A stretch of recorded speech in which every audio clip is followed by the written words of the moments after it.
তো আজকে দেখবো বাংলাদেশের টপ হিরোদের পারিশ্রমিক কত, কে কত পারিশ্রমিক নেন। যে ভিডিওটির উপর রিয়াকশন দিচ্ছি ওই ভিডিওটি আসলে প্রায় 10 থেকে 11 মাস আগের। তো যাই হোক বন্ধুরা, লেটেস্ট কোনো ভিডিও না পাওয়ার কারণে এই ভিডিওটার উপর রিয়াকশন দিচ্ছি। আশা করি এখান থেকেও কিছুটা হইলেও তথ্য পাবো কার পারিশ্রমিক কত। তো বন্ধুরা, ভিডিওটি টাইটেলটা একটু বলে দিই। ভিডিওটি টাইটেলটা হলো সিনেমা করার জন্য কোন নায়ক কত টাকা নেয়। বাংলাদেশের চলচ্চিত্র কিন্তু নতুনভাবে আরো রিভাইভ হওয়া শুরু করছে। তো যার কারণে বাংলাদেশের হিরোদেরও বলিউডের হিরোদের মতো করে কিন্তু পারিশ্রমিক লাফিয়ে লাফিয়ে বাড়তেছে, স্পেশালি শাকিব খান এবং অন্যান্য হিরোরা তো আছেনই। তো চলুন আমরা একটু আইডিয়া করে নিই এই ভিডিওটির মাধ্যমে আসলে কে কত পারিশ্রমিক নেন। চলুন ভিডিওটি আমরা শুরু করি, লেটস গো।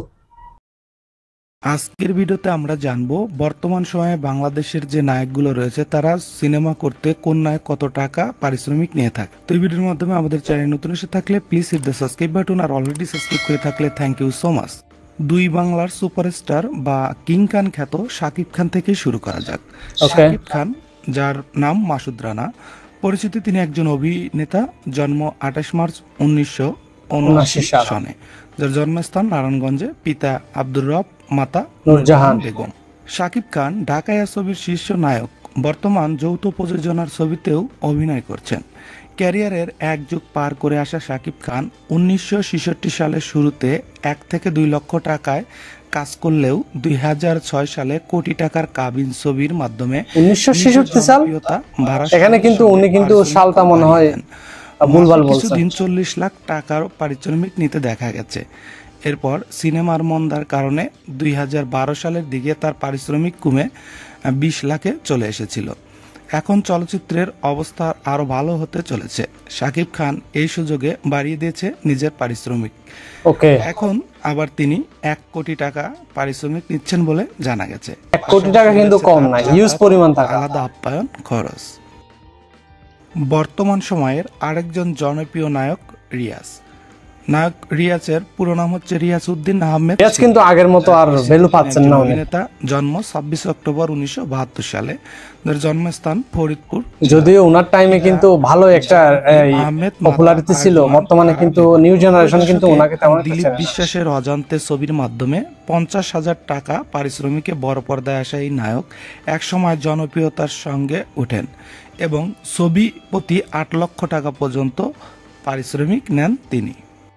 বর্তমান সময়ের এপার বাংলা ওপার বাংলায় কাঁপাচ্ছেন নায়ক ফেরদাউস আহমেদ, পরিচিত একজন অভিনেতা। জন্ম 7 জুন 1974 সনে, জন্মস্থান কুমিল্লা জেলায়। পিতা অশরফুদ্দিন আহমেদ ভুইয়া, মাতা ঐশী আহমেদ।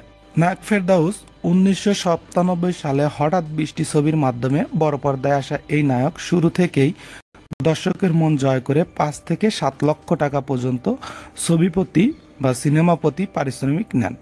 কলকাতায় প্রায় সমপরিমাণ অঙ্কের পারিশ্রমিকেই তিনি কাজ করে যাচ্ছেন। বর্তমান সময়ের আরেকজন জনপ্রিয় নায়ক বাপ্পি চৌধুরীর পুরো নাম হচ্ছে বাপ্পি কুমার সাহা, যার পরিচিতি তিনি একজন অভিনেতা, যার জন্ম 6 ডিসেম্বর 1986 সনে, জন্মস্থান নারায়ণগঞ্জ জেলাতে। নায়ক বাপ্পির শুরুটা 2012 সালে জাজ মাল্টিমিডিয়া ভালোবাসার রং ছবির মাধ্যমে। শুরুর দিকে তার পারিশ্রমিক দেয়া হতো মাসিক বেতনে। জাজ থেকে বেরিয়ে আসার পর এই নায়ক ছবি প্রতি প্রথমে 4 থেকে 5 লক্ষ টাকা পারিশ্রমিক নিলেও এখন নিচ্ছেন 7 থেকে 10 লক্ষ টাকা পর্যন্ত। বর্তমান সময়ের আরেক জনপ্রিয় নায়ক জাহেদ খান, যার পুরো নাম জহিরুল হক মনু, পরিচিতি তিনি একজন অভিনেতা। জন্ম 30 জুলাই 1984 সনে, স্থান পিরোজপুর জেলাতে। পিতা এম এ হক, মাতা শাহিদা হক।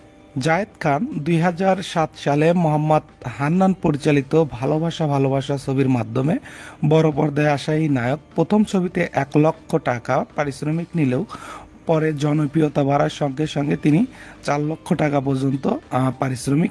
বর্তমান সময়ের আরেকজন জনপ্রিয় নায়ক, যিনি নাটক অভিনেতা, বিশেষ করে আরফিন শুভ, যার নাম মাহবুবুল আরফিন শুভ, পরিচিতি তিনি একজন অভিনেতা। জন্ম 2 ফেব্রুয়ারি 1982 সনে, যার জন্মস্থান ময়মনসিংহ জেলাতে। তার দম্পতি সঙ্গী হচ্ছে অর্পিতা সমাদ্দার। নাটক থেকে সিনেমায় আসেন আরফিন শুভ। এই নায়ক ছবি প্রতি নিচ্ছেন 5 থেকে 7 লক্ষ টাকা। আরেকজন নায়ক সাইমন সাদিক, যার পুরো নাম সাইমন সাদিক। তার ওনার কোনো ছবি নাই যার জন্ম বর্তমানে, ওনার তেমন একটা কোনো অবস্থানই নাই আমি বলবো। যার জন্মস্থান ঢাকাতে। কোনো ঈদেও কিন্তু ওর ছবির কোনো দেখা নাই, বা কুলসুম। বছরের কোনো সময় ওনার কোনো নতুন ছবি আসতেছে না। জাকির হোসেন রাজুর জি হুজুর ছবির মাধ্যমে বড় জি হুজুর আসেন এই নায়ক।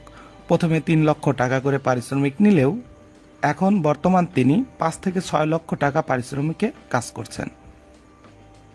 বর্তমান সময়ের আরেকজন জনপ্রিয় মুখ মিশা সওদাগর, যিনি খলনায়ক হিসেবে এফডিসিতে পরিচিত।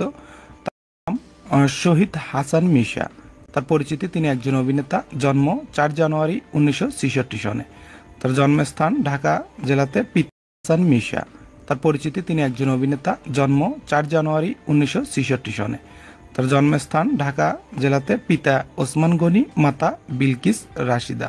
মিশা সওদাগর 1986 সালে এফডিসির নতুন মুখের সন্ধানে প্রতিযোগিতায় রূপালী পর্দায় আসা এই ঢালিউডের শীর্ষ খলনায়ক মিশা সওদাগর, তিনি ছবি প্রতি 5 থেকে 7 লাখ পারিশ্রমিক নিয়ে থাকেন।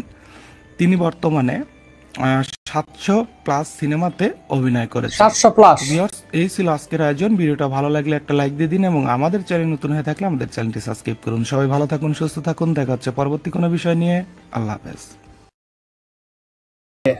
নতুন পুরাতন নায়ক মিলিয়ে কিন্তু এই ভিডিওটি সাজানো হয়েছে। এখানে বেশ কয়েকজন মেগাস্টারের পারিশ্রমিক সম্পর্কে আলোচনা করা হয়েছে। তবে সবচেয়ে এগিয়ে আছেন শাকিব খান, বাংলার কিং খান। উনি বর্তমানে ছবি প্রতি 1 কোটি টাকার উপরে নিচ্ছেন, আর যেটা কিন্তু বিগ অ্যামাউন্ট বাংলাদেশের জন্য। আর অন্যান্য হিরোরা কিন্তু সবাই মোটামুটি 10 লক্ষের নিচে এখনো পড়ে রয়েছেন। তো একটু ভেবে দেখুন কতটুকু ডিফারেন্স শাকিব খানের সাথে অন্যান্য হিরোদের। মানে শাকিব খানের আশেপাশে বা শাকিব খানের সমকক্ষ কেউ নাই এখানে, সেজন্য শাকিব খানকে কিং খান বলা হয়, অর্থাৎ ডালিউডের কিং, ডালিউডের রাজা। ওর আশেপাশে কিংবা ওর উপরে কেউ নাই, দ্বারের কাছে তো নাই।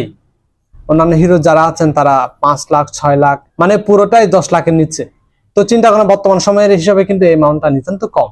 আর আপনি যদি বলিউডের সাথে বা ইন্ডিয়ার কোনো একটা জাস্ট লোকাল কোনো ইন্ডাস্ট্রির সাথে যদি আপনারা তুলনা করেন, তাহলে কিন্তু আকাশ পাতাল তফাৎ খুঁজে পাবেন এখানে। হলিউড ইন্ডাস্ট্রি যেমন এখনো অনেক ছোট, ঠিক তেমনি নায়ক হিসেবে পারিশ্রমিক কিন্তু অনেক কম পাচ্ছেন বাংলাদেশের নায়কেরা। তো আশা করছি ডালিউডের সুদিন ফিরে আসবে এবং খুব সুন্দরভাবে ভালো একটা অবস্থানে চলে যাবে। তখন হয়তো বা নায়কদের পারিশ্রমিক থরথর করে উপরের দিকে বাড়তে থাকবে, ঠিক যেমন তামিল হিরো কলকাতার হিরোদের মতো করে। বন্ধুরা, আপনাদের কি মতামত? আপনারা কি মনে করেন যে সাকিবের ধারে কাছে আসবে এমন কোন নায়ক ভবিষ্যতে আসবে? প্লিজ কমেন্ট সেকশনে জানাবেন। আর ভিডিওটি যদি ভালো লাগে একটা লাইক করবেন, চ্যানেলটি সাবস্ক্রাইব করে পাশে থাকবেন। তো আজকে এ পর্যন্ত, দেখা হবে নতুন কোন একটা ভিডিওতে। সবাইকে অসংখ্য ধন্যবাদ সাথে থাকার জন্য। See you.